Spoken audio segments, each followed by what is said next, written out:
In 1916, the British military introduced a new type of weapon to try and change the stalemate in World War I and gain the initiative. This weapon was an armored vehicle capable of moving under its own power forward into an entrenched position. This weapon today we know as the tank. And over the many years since its use in World War I, it has seen a lot of changes, from the German Panzer to the American Abrams. However, in the modern era, tanks are constantly being challenged, and a lot of people are saying that due to weapon systems like drones and missiles, that the tank's days are numbered. Today on War Made Simple, we'll take a look at this idea and see if the tank's days are truly over, and if they're not, what can they go ahead and do to try and address this issue? Hey guys, Bill here with War Made Simple, and today we're going to talk about tanks. So we're going to start talking about a little bit kind of the backstory on why we have tanks, so you better understand what the issue with using tanks is today. In World War I, they were originally built to go over trenches to break the stalemate of World War I. These tanks were not really that great at that time, but eventually through different iterations, they became successful. So that's how tanks got their start.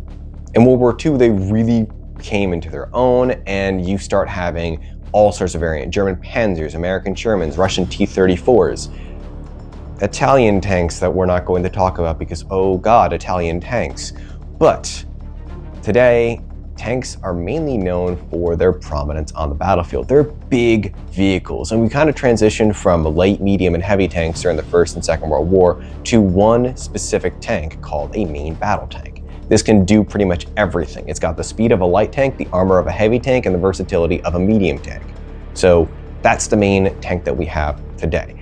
You do have a lot of people kind of throwing around the ideas of light tanks now, especially for amphibious invasion. The Americans are looking at that, but as far as I'm aware, that's kind of a niche situation. There's not many other nations looking at light tanks anymore. I'm digressing here. Today, after all the stuff going on in Ukraine, where the Russians are getting simply demolished by the Ukrainian forces using weapons like the Javelin and the drone systems they have, a lot of people are saying, are tanks kind of done? Well, in order to answer that question, remember, we're going back to the main battle tank itself. It's a one-size-fits-all tank. The main job of a tank is to usually take out other armored vehicles. The Russians have been doing it with that in mind, except Ukraine hasn't been fighting them with armored vehicles. They've been fighting them with drones and with infantry units. So they're working around the benefits of the tank. They can get up close and personal to the Russian tanks, fire the javelins off, take them out from a safe distance without putting themselves at risk. Additionally, these small drones can fly over the tops of these tanks, drop a grenade directly into the hatch of that tank, and then poof, no more crew, no more tank. So there's the technical side. They're using different tactics than what is normally used against tanks. So the Russians have to adapt to that. The second is, I'm going to put this as gently as possible. Russian designs are unique. Most Western tanks store ammunition for the tank in the body of the tank, meaning kind of the lower portion. You have the turret up top and then the lower portion. We store our ammunition in there. The Russians came up with the idea to store the ammunition in the turret. I'll give you a guess as to which one has less armor. So the Russian tanks have been a little bit more explodey than they should be. Additionally, Russian tanks don't have really good crew escape hatches, so there's not a whole lot of escape if an issue like that occurs, and even if one does occur, there's really little chance that you're surviving all the ammunition exploding inside of the tank from a lesser defended portion. So that's the Russian side of things. What about the rest of the world viewing all of this? Well, it's absolutely true that some nations have started kind of examining what their tank doctrine should be. And especially here in the United States, we've taken a big step backward and said, okay, we're going to start from ground zero. How should we use tanks in the modern war? Well, the answer is they shouldn't be on their own. The Russians, when they sent these units out, sent them out in big groups, armored thrusts, like in World War II. We're not in the World War era anymore. This can work if the enemy doesn't have anti-tank weapons. And we dropped a ton of anti-tank weapons on Ukraine, so they had plenty.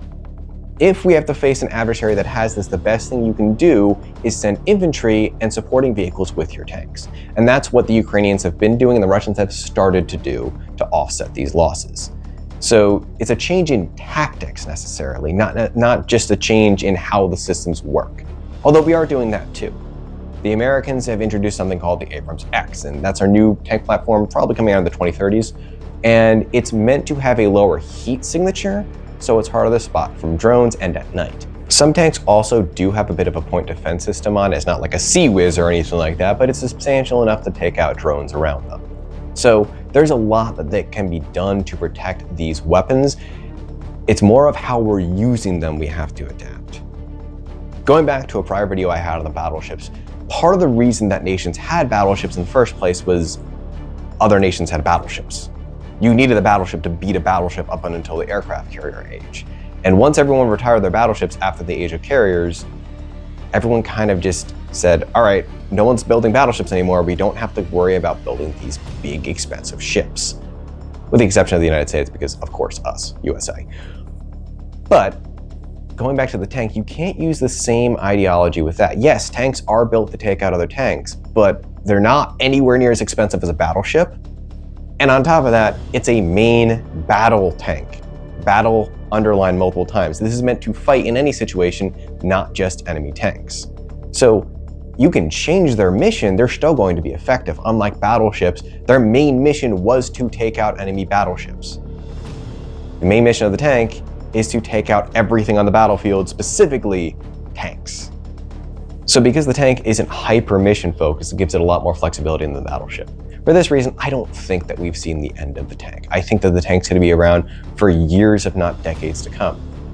But I could be completely wrong, and we might be doing a different follow-up video on this at some point. But it looks like around the world, many nations are just kind of reworking their tank doctrines and the technologies they use in the tanks, not removing tanks from the battlefield themselves. If they were doing this, this would kind of indicate the age of the tank is over. It's not, by the sound of things.